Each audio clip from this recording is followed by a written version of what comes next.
Well, here's what I think. I think that if you have a species, let's use the blacks in America, right?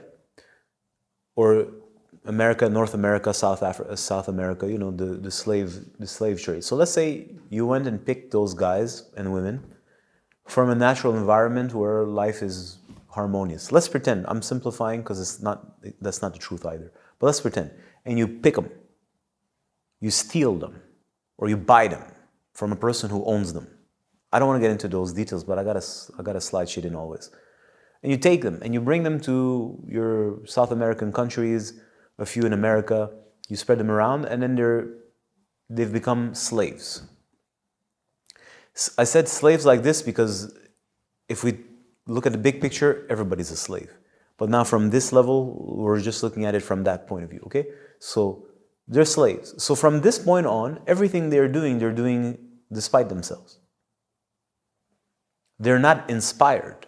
There's nothing inspiring them. They're not connected to life, they're connected to slavery.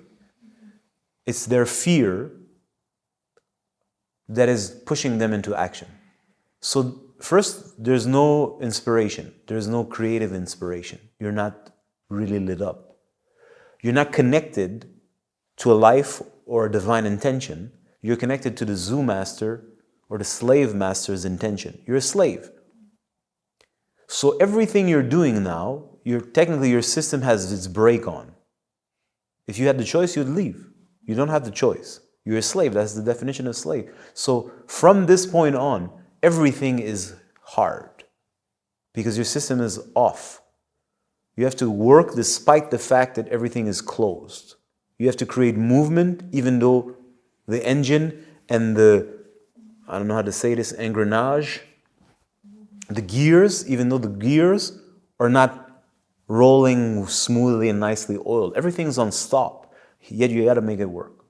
So this is extremely exhausting. And the more you do that from one generation to the next, yeah, sure, you learn how to adapt because you don't have a choice. Then you learn to eventually accept your slavery. Yeah, but at a deeper level, you haven't accepted anything. You know your condition. You just created a compensation, and over that compensation, another compensation. And then when your kid comes, your kid doesn't remember being once upon a time, in, let's say in Africa, and 3-4 generations, now he's competing with his brother on who's going to pick more cotton or who's going to, right, whatever, however you're going to adapt, right? But it's the foundation is, it's not flowing. You're not connected. So at a deep level, all you really want is to quit. All you really want is to do fuck all. Because for you, work is slavery. Even though you do no longer realize that you're a slave because the slavery has become so invisible in our generation, right? So that's why originally I said we use the examples of the blacks from Africa. So if we zoom out for one moment and we understand the condition of humanity, well, I'm trying to explain to you, and like many researchers will try to speak to you, it's like, well, there's a human slavery going on.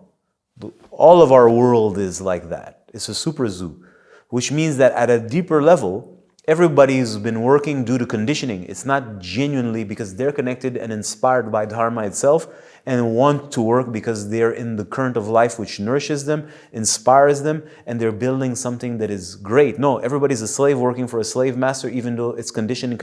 So that's all we know. So what do people really want to do? They want to be on vacation. Because for them, work is slavery in one way or another. So they want to be on vacation where they don't do fuck all and get to enjoy the riches, which is what they see the so-called slave masters doing. Like, I don't know, they get to enjoy the good life. We also want that. Yep, but imagine now this is from a generation to the next and generation to the next. So work for you, you don't realize that this is not work, you're a slave. So you don't want to work. You want to be off because you actually think that off exists. Off is the opposite of slavery. Slavery, opposite of it is slave master doesn't do fuck all or runs the slave. So I want that. I want to enjoy. But I'll be honest with you, I've had some of that life. It's boring as fuck. It's as exhausting. Ask a rich person how exhausting it is to be a rich person. Every day you have to eat the best cakes. After all, the cakes is not good anymore. Every day you got to go to a party. The party is not, it's exhausting. It's an exhausting lifestyle, just as much as slavery, just at a different level because it's empty. The lifestyle of a slave is empty. You derive no pleasure, no satisfaction from what you do because it's not connected to anything.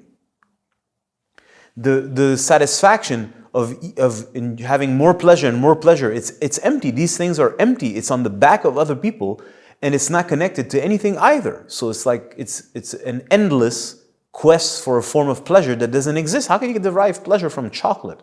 It's enjoyable for an instant, but that's it. Imagine the lifestyle of the rich and famous, always trying to create the greatest next level of stimulation to get the next level of satisfaction or pleasure or joy or whatever the fuck. It's endlessly stimulating the nervous system, trying to extract from it another sensation, which is just the same as a slave. So they're both fucking slaves.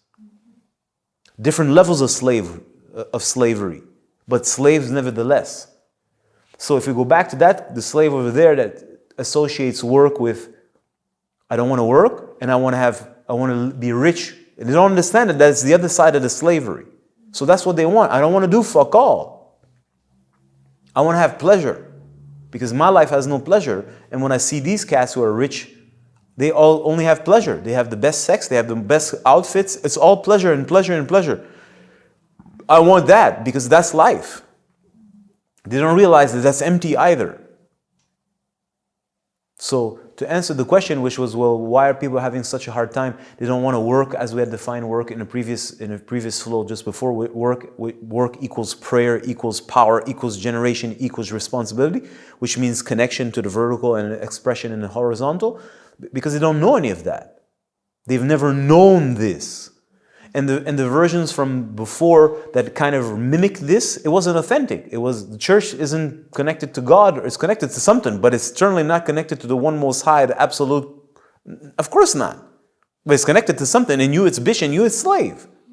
Now I gave you the impression, and that mental conditioning may have given you a sense of purpose, but at a deeper level, come on, because it's not true. No disrespect, but it's just not true. So how far down in the past must you go? So some people who believe in the yugas, the different ages, will say, well, once upon a time, the Treta Yuga, meaning the golden age or silver age, God on earth was there, Ramachandra was there, meaning the pure king, which is God on earth, and all were living in alignment with God. And once, okay, let's pretend it's this. Well, look how far we are. Let's pretend this is true.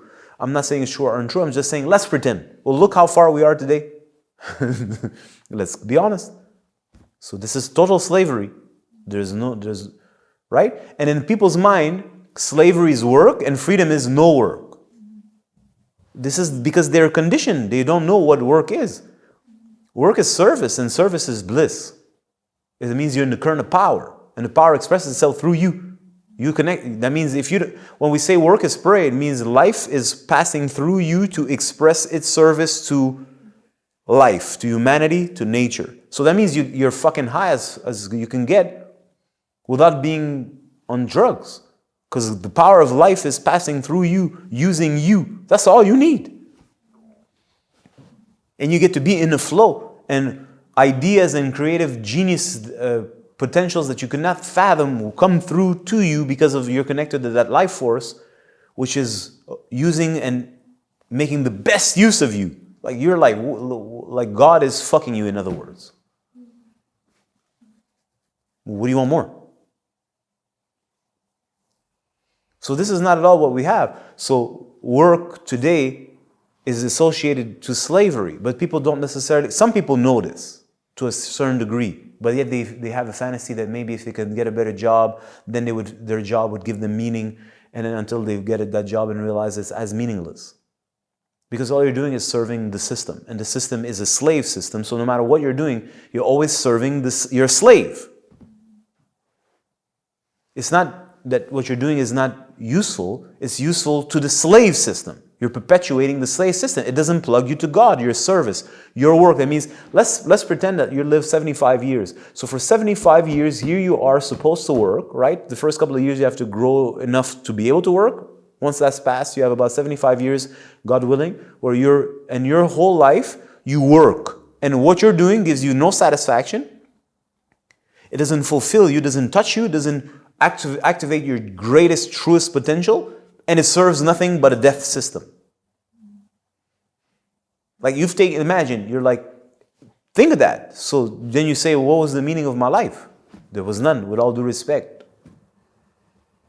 Yeah, but I've you know how hard I've toiled? And like everybody, life is hard. You got to endure everything. Everything is an endurement. Motherfuckers is constipated, can't take a shit. Imagine how they live. You can't even take a shit. You got to endure being constipated. You got to endure this. You got to endure that. Endure traffic. Endure.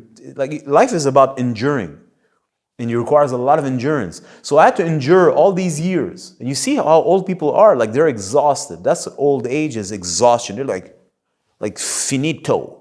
It's over. They have nothing left because they have had to endure all this nonsense and this rubbish and emotional highs and lows and conflicts and dramas and wars and this. Like endure, and then so that you die. Like, what's the fucking point? Now people invent themselves a point. My children are. I mean, your children are as miserable. What are you saying? So that's what our modern world proposes, because you're serving that death system. So what I'm trying to say is that something else exists.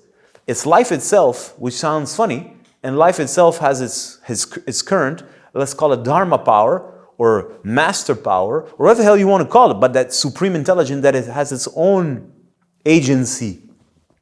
But who talks to you about this? And who shows you how to connect yourself to this? And who shows you how to live in alignment with that, which is not a mental, religious, dogmatic approach. No, it's that awakens in you that know-how. It's not here.